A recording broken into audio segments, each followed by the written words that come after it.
วันเป็นเดือนจากเดือนเกือไปเป็นปียังคมสามัคคีบ่มีวันพัดพาจากกันซาดลาวเวียดนามโฮมกันเข้าเป็นหนึ่งเดียวกันบอกขายเสื่อมสายสัมพันธ์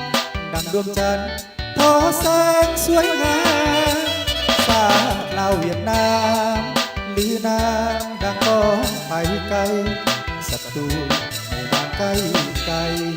บ่มีภัยกล้ามาเหยียบยามกอดคอกันไว้บ่ให้ภัยเข้ามาประนามสัมผัสหัดแน่นงดงามตามพินัยกรรมของทางโฮจิมินห์ประธานไกรสอนบางตอนท่านเก่าให้ว่าสัมพันธ์ลาวเวียดนามนั้นนาเพิ่มพัฒนาบ่มีสูญสิ้นอาบเหงื่อต่างน้ำตามคุ้มครองปกป้องแผ่นดินถึงแม้ชีวิตดับสิ้น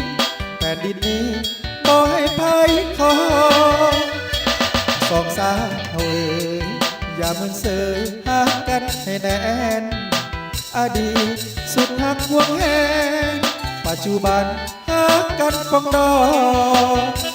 อนาคตสดใสคู่กันไปสองสายไอ้น้องขอให้ลาวเวียดนามเฮาสองคงอยู่คู่กันมันยืนมันยืน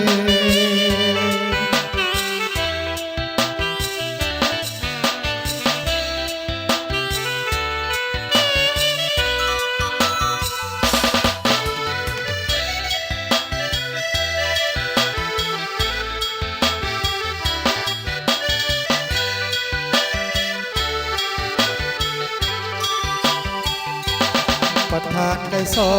นบางตอนท่านเก่าไว้ว่าสัมพันธ์ลาวเวียดนามนั้นนา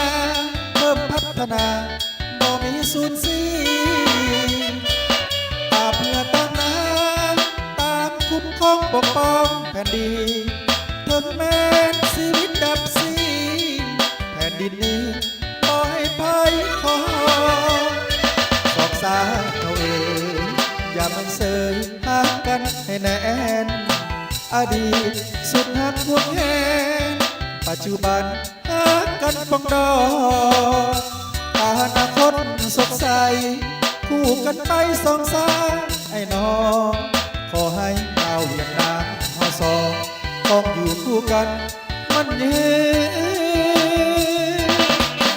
มันยืน